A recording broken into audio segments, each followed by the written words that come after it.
When I'm starting a portrait, I'm typically using a combination of two-dimensional and three-dimensional thinking.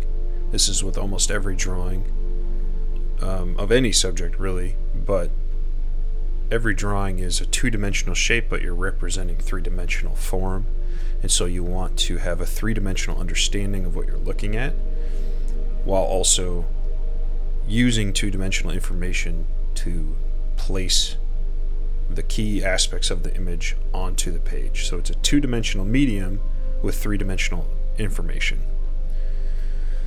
So typically that starts for me with the construction of a simple sphere represented as a circle, and then we begin to build and pull forms off of that, cutting in and adding onto it as we go to simplify the portrait and make it a little more tangible to put down in these shorter timed drawings. You can see me doing that right now. I'm using simple lines like the rule of thirds with the portrait or the face, marking the corners of the mouth, the wings of the nostrils. I'm doing these simple shorthands, not because I'm trying to be 100% accurate in terms of likeness, or even really, I'm just trying to get these short drawings to look somewhat like the reference, to have the same visual impact, meaning the same light and dark tones.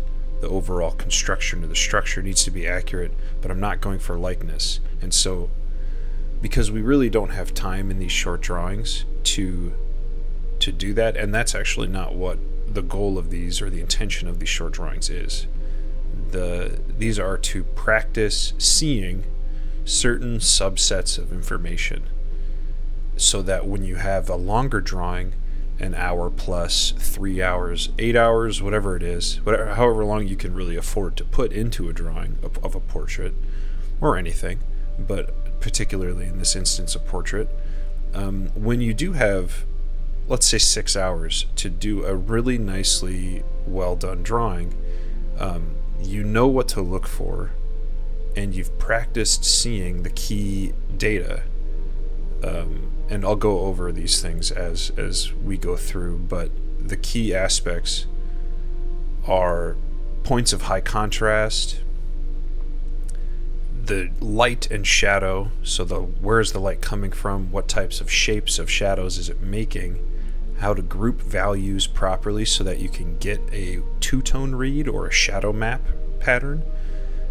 All of these things come together in a longer drawing in a more organic way, but in these shorter drawings, the goal is to practice seeing them. And so you're not focusing on likeness. You're not even necessarily focusing on perfectly accurate drawing, although that is the goal, to train your hand and eye to see things properly and place shapes properly within the context.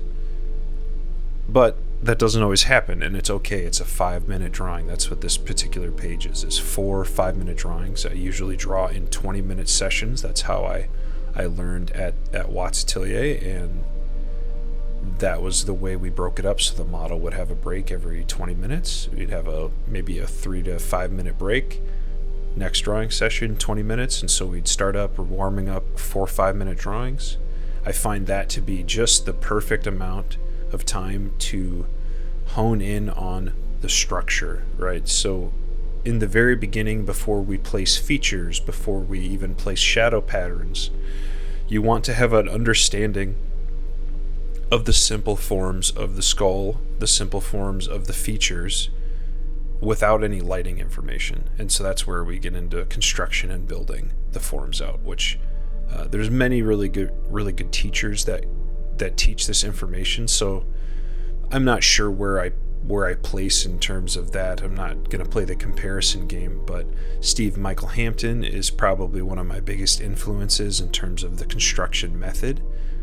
And then the Andrew Loomis, Drawing the Head and Hands, is also a fantastic book for the construction method. He also has a really great, just kind of nice style in that book, where the portraits are very pleasing. Hampton's is more anatomical and breaks things down into truly like simple perspective forms. Both is good. And there is no right or wrong person to study from. If you like how they draw, you should study from that person.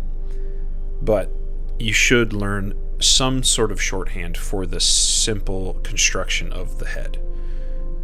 It makes the approaching a longer drawing a lot more tangible, because what you can do in the first opening hour of, let's say, a 6-hour drawing becomes more efficient, and you get deeper into the drawing faster because you've practiced your starts. So that was the thing at the atelier that was always sort of rehearsed or kind of drilled into us, was you're not necessarily trying to always get a good drawing. You won't. You're trying to get volume, get a number of drawings, and you're practicing the start so that when you do have 6 hours to do a drawing, you can take the first hour to truly measure carefully, slow down, and get everything accurately put in.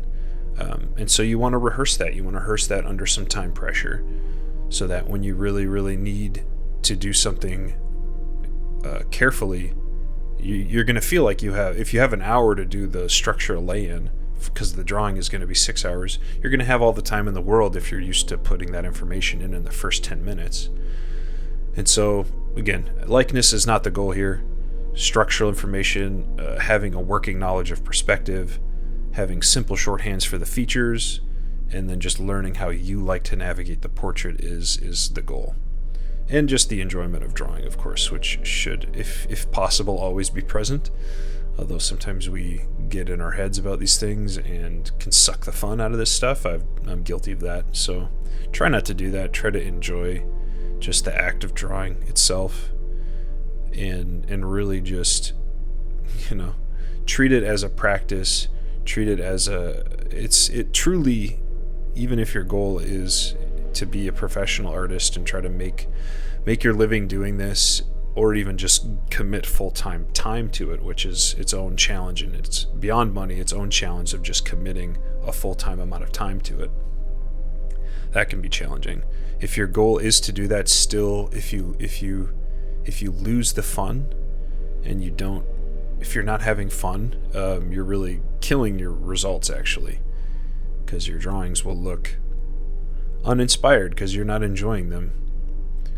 It's a little bit of a ramble, and I'll get into that more, but all of this to say, the study and the practice and the work does not have to be devoid of joy. And in fact, if you are finding yourself no longer enjoying what you're drawing, you need to step back, take a break from the subject you're drawing, really ask yourself what excites you, and go work on that, because it doesn't actually matter what you're drawing ultimately, just that you are drawing or are painting and you're practicing the craft. Because these principles, although I'm framing them up in the context of portraiture, these principles apply because it is the fundamentals of drawing. It's line, it's form, it's value, it's shape, and you could just as easily pick a photo or any other subject and it would be applicable. So don't get too in your head about this stuff. Loosen up and enjoy it. Okay. So you can see with these drawings there's a consistent approach. I'm usually putting in lines, the facial thirds, like I mentioned before, a line for the brow, a line for the bottom of the nose where it connects to the face, and then a line for the chin. And those all need to converge in perspective. Also the hairline at the top. That creates your sort of nested thirds within which you can place the features or your abstractions for the features. So that's a pretty fundamental aspect of portrait drawing. You also need to understand perspective to really utilize that properly. You need to understand that lines converge as they go back into space. And you also need to be able to extract fundamental data like the rotation of the head. Is it directly facing you? Is it rotated to the left, to the right? Is it up or down tilted? These are all data points. They're all pieces of information that you need to look for, and then you can begin to indicate them in an abstract way, but just enough to get you started, to build that simple sphere with the side plane, put a brow line in, and start pulling and pushing the forms.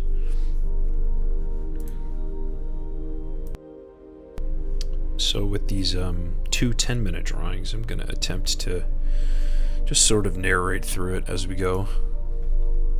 So, simple sphere. All right, start with the circle. Usually looks like I started with the center line because this is probably a front-facing one. Pulling off the side of the jaw and the other side as well, right? So you're containing the face. And then looks like there was a clear angle that the hair was creating that frames up the face, so I usually will put those in because it's a simple straight or curve that you can drop in to frame things up. That's a 2-dimensional note. I put the brow line in, and then I jumped over to mark the bottom of the ear. So although there is a structure and a procedure, it's not a linear algorithm. It's not a step 1, 2, 3.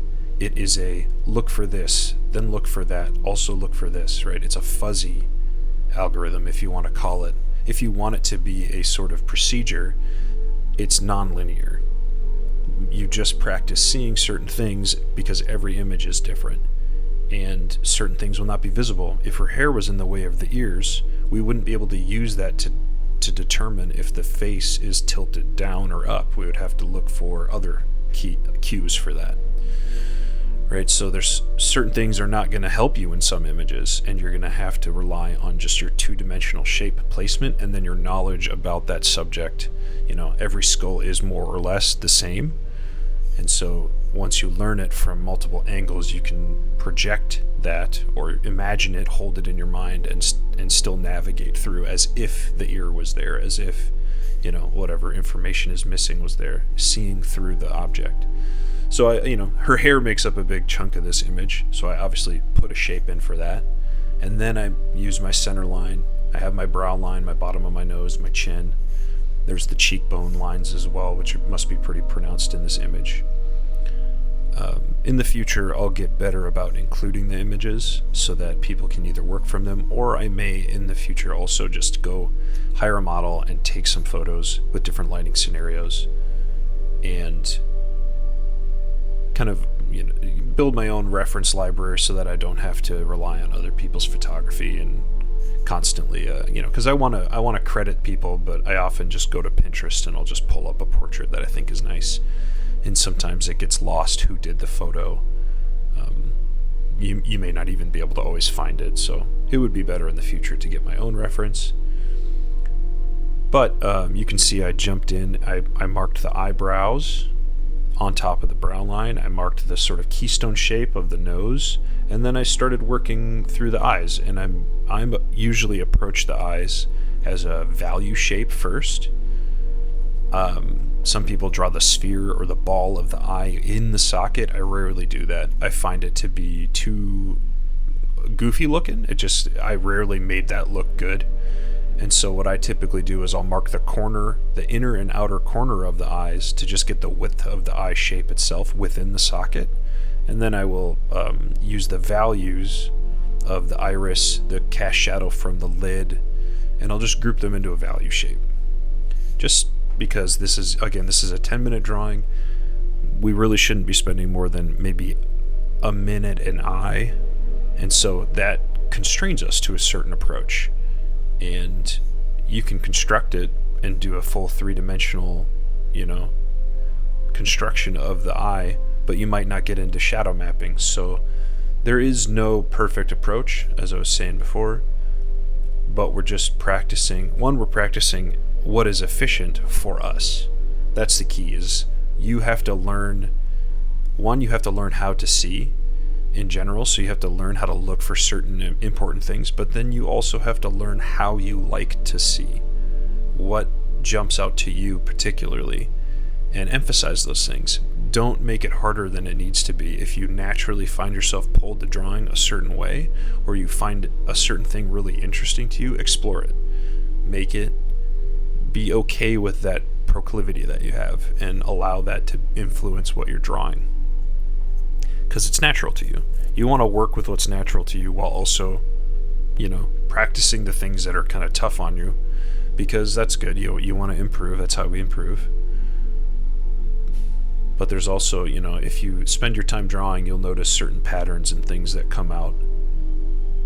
So in that instance, just to break from what I was saying, I looked at the lips, the shape of the lips. I got a two-dimensional kind of shape of it, and then I just filled it in with a flat value, because she's probably got lipstick on. It's a local value. It's darker than the surrounding skin. And so it's an easy two-tone thing. And then I ran out of time. So, that looking at that drawing just in this short little break between, the bottom of the nose is a little weak, and there's maybe some perspective issues, but we spent quite a lot of time on the eyes, and overall, again, it's a 10-minute drawing. Looks all right. Same approach on this next one, but looks like it's an up tilt now. I did that sweeping curve for the brow, but I gave it a curve as if it was a cylinder in space, and it was tilted up.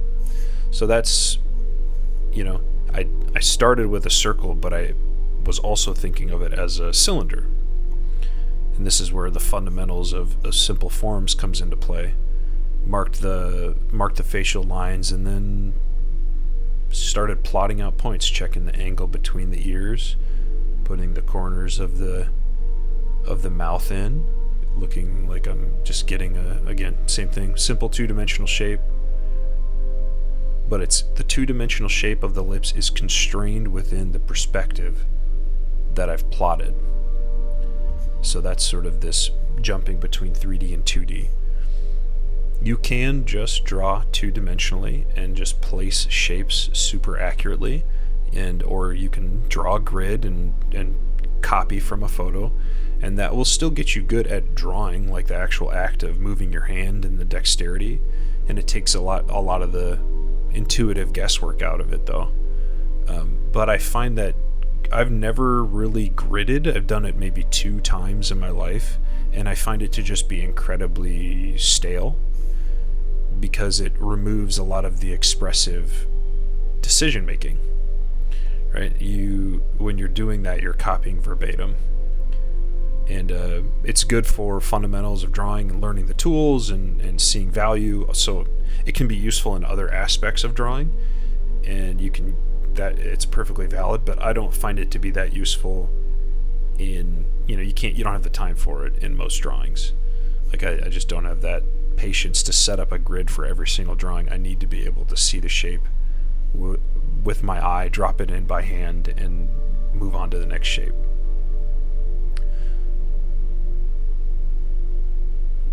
Yep, so slight up tilt.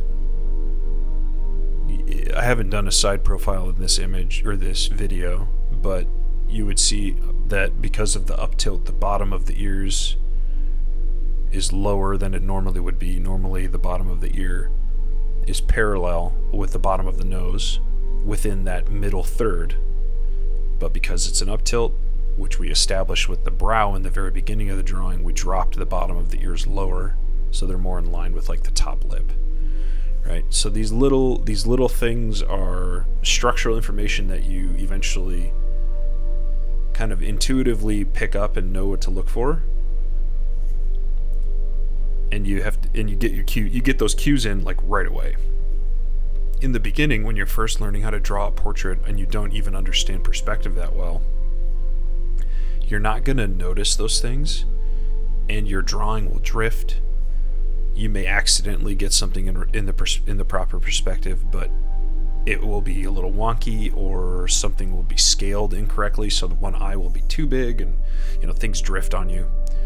And that still happens to me, because I will occasionally, for lack of judgment, just just deviate from a good procedure and just like draw and start with a shape and just, you know, that's a perfectly valid way of drawing too, but it does drift on you, especially if you're trying to go faster or be efficient, or you're doing a timed drawing. So just be aware of that, and also allow for that. Like, be a little accepting of the fact that you're gonna get it imperfect. I don't necessarily, I even saw that. I shook my hand a little bit, like I was a little wonky with that. I don't really like how I filled that in.